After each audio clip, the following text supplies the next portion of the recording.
How fast can neurofeedback calm meltdowns, boost focus, and help improve grades? Well, the answer might surprise you.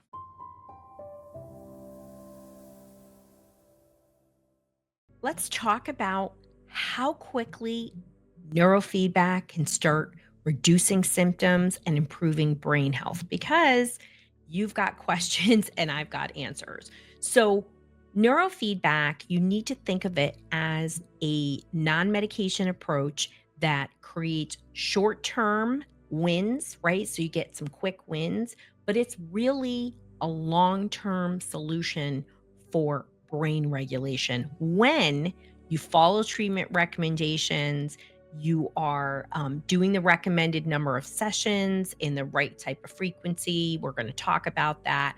And, neurofeedback is something that teaches the brain to regulate itself without medication, without anything coming through the wires, at least in EEG neurofeedback. There are other forms of neurofeedback that don't have as much evidence behind it, including infraslow. It's fine for stress and anxiety, but there's not a lot of research to show long-term efficacy. So we're a research girl. These are natural solutions we're talking about, really trying to open your mind to the possibility. So neurofeedback adjusts brainwave patterns. It does it gently, it does it safely, and improvements can be seen quickly or gradually. We're going to talk about that, but I first want to talk about parent expectations. So sometimes parents come in, right? Even to me, Dr. Rowe, even though I tell you don't come to me unless you're respectful. I don't care how serious your problem is, bring them.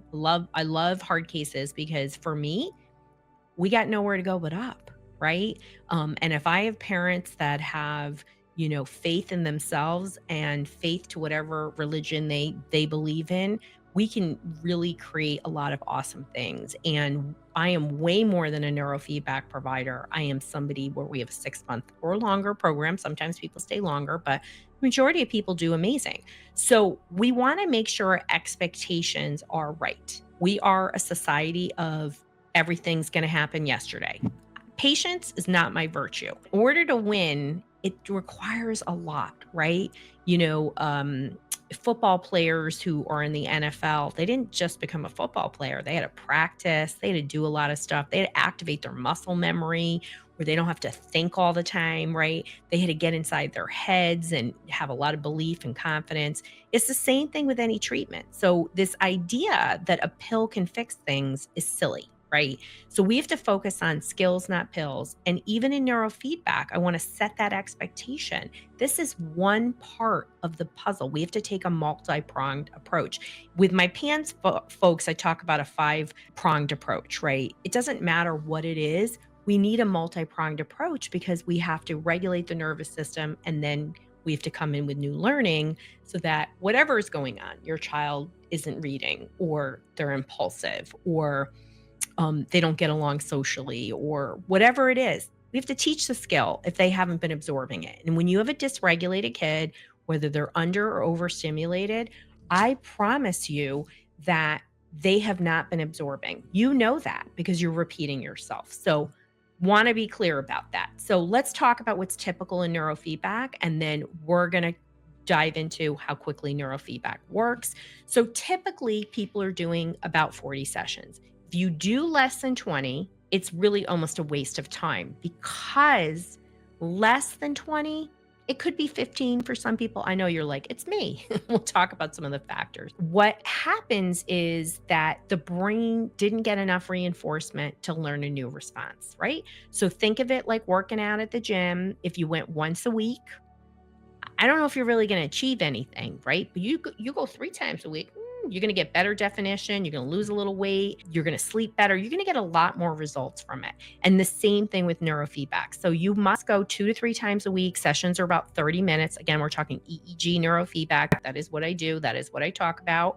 I'm not going to talk about other stuff. I'm not going to trash talk anything. Certain neurofeedbacks are better for certain things. My focus is always on a dysregulated brain, a highly dysregulated brain. And so EEG has a lot of research behind it. And there is, it's also much more controllable. So I can be more conservative or I can be more aggressive. So, and my parents partner with me, and I don't make any moves in terms of regulating the brain that they're not aware of. That's very different from most practitioners. I let parents like, hey, listen, we can go after this impulse control more aggressively, but we got about a 50-50 shot that for 1 or 2 sessions, they might be a little more hyper. What do you think about it? It's not going to be permanent, and we can go back. We can do this. And so I let them be on some of the strategies once I regulate the brain. That's what happens when you work with a really skilled practitioner. And again, we have a multi pronged approach in our program where we're treating everything and helping them with diet and nutrition and whatnot. And if you're interested in learning more, you go to drroseann.com/help, fill out the solution matcher, and it's going to guide you where you need to go. So let's talk about what happens and how quickly neurofeedback works, right? So we're going to talk about the early results. We're going to talk about sort of midway and then full results, and what are things that impact continued progress, right? Because one of the biggest things people want to know is like, once you do neurofeedback, are the changes lasting? The answer is yes, through research. But there are things that actually not only can help you sustain the changes, but actually continue to make your brain way better. How cool is that? So number one, early results, right? So most people should expect gradual changes. Sometimes my brain injured people have kind of light switch responses, which can happen sessions 1, 2, 3, or not even until session 20. They might not show anything. And then it's like overnight response. I had somebody I was training, and I was actually training them pretty intensively. They were coming in like 4 or 5 times a week and was really minimal, almost no progress at all. And then at session 18, he was I think 19, 20 years old. At session 18, he slept 20 hours. And he woke up and said, I woke up from a brain fog. Like I didn't even know how foggy I was. And it turned out, it was, we had identified it was a birth trauma. It really wasn't ADD. And so then he continued to move forward from there. Now the parents stuck with me. If you can imagine, they're coming 4 to 5 times a week and didn't see anything until session 18. Not typical. Most people, what you're seeing is sparks of change, right? So somewhere early is about 10 sessions or less, right? What you might see, I always tell people, is better sleep. Typically, that is a sign you would see. Now, just because you don't have this doesn't mean that it's not working for you. Every brain is unique, right?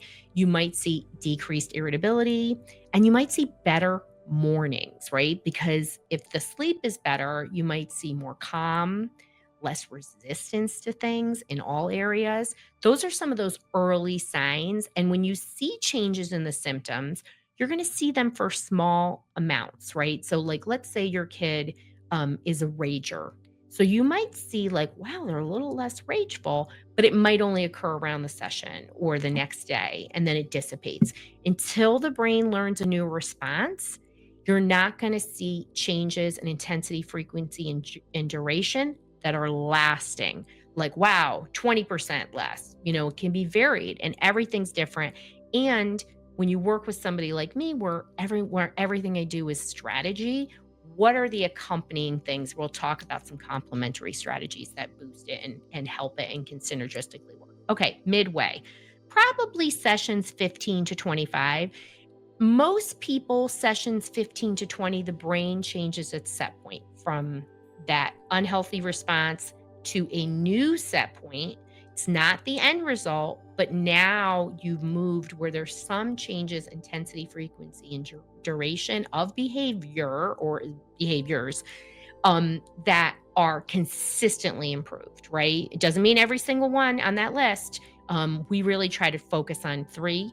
But, I have people have 25 things on their list or more, so we really try to target and look at strategically, because everything I do is strategy. I'm not doing anything unless there's strategy behind it.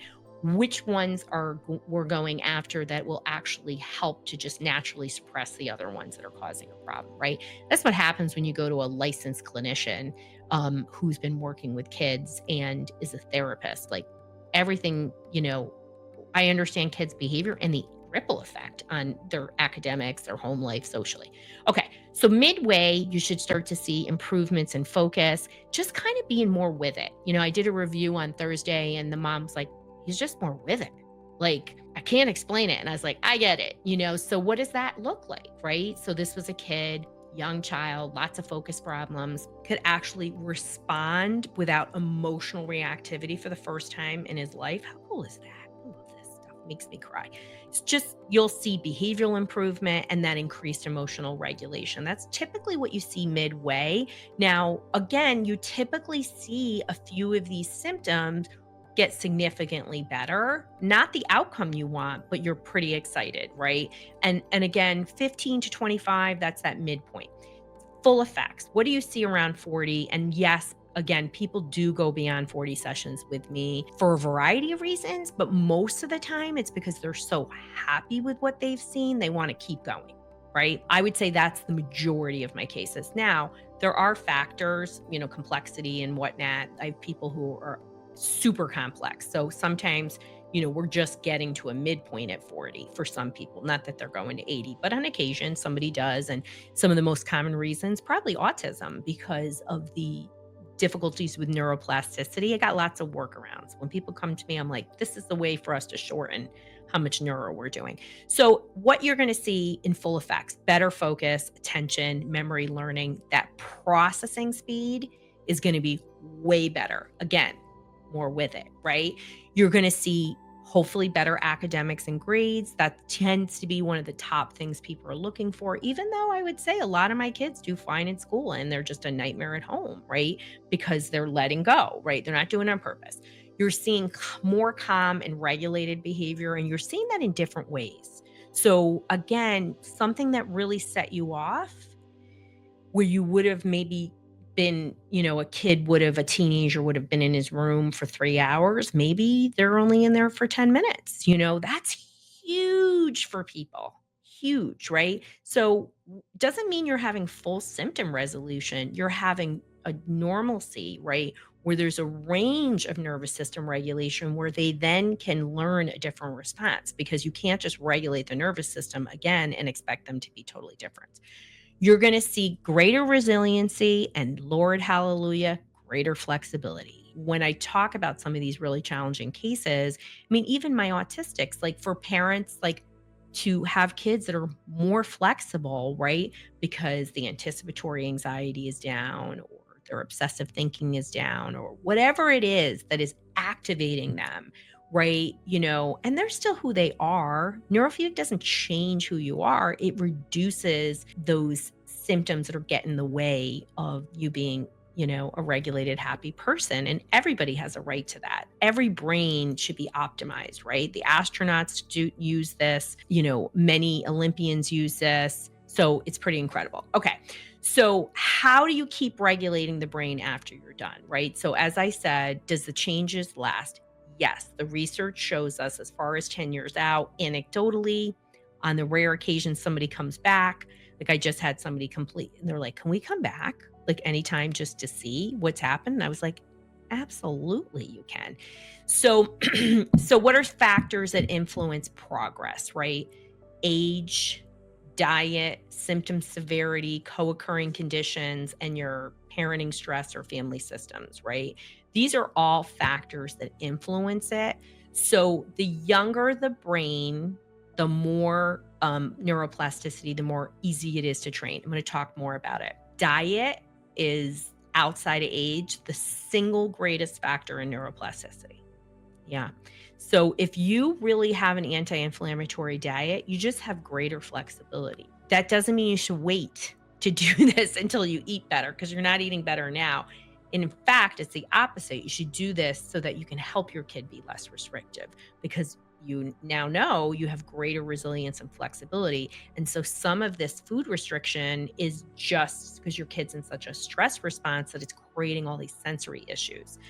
I see that all the time. I've never had a restrictive eater where we haven't been able to improve it in some way, shape, or form. I've had people where it's completely resolved, 100%. I've had people where we've gone from 5 foods to 21 foods, which the parents thought I was a miracle maker, because they tried everything for like 17 or 18 years. And so that was the greatest single thing that moved the dial for them. I was like, "We could go on. We could try this. We could try that." And they weren't willing to do other things to help change it. They were happy with that change, right? When I mean other things, deepen and change the diet even further to push the nutrients. So that's okay. Everyone does what they can, and I'm not going to make them feel bad. So symptom severity and what else is going on is a factor. Probably the single greatest factor in that is if they're on psych meds, particularly SSRIs. I'm super highly skilled. You want to go to somebody who's highly skilled and experienced with working with meds. Meds don't mean you can't train.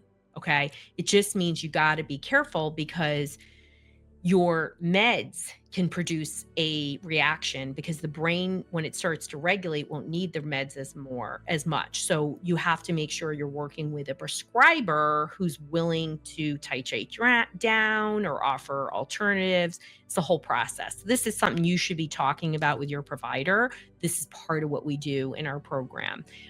Okay.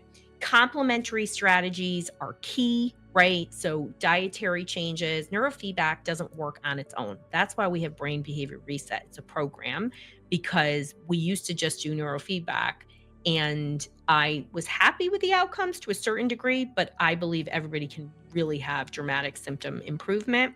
And that's what our program encompasses. And that's why we carefully screen people too, because again, I don't care what the problem is, but what's your attitude and what's your willingness to address some of these things, right? I've had people say, I'm absolutely not doing anything else but this. Well, I'm not going to take you because the research shows that complementary components, right? Sleep hygiene, adding therapy and behavior therapy support, right? Parent coaching, PEMF, supplements. You need to do what you can to continue to regulate the nervous system as well as use these conjunctively, right? So if you are looking for more information, you want to understand just how unique our program is and what we do, you can go to drroseann.com/help.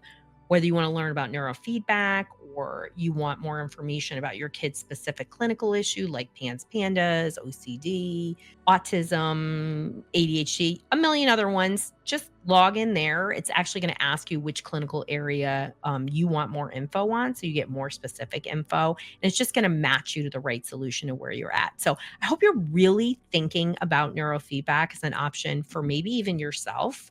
I have so many parents who don't tend to their own garden and, co-regulation is important, but I hope I got you excited about how quickly neurofeedback can work and how it can produce lasting change to help your child be, the person they're supposed to be.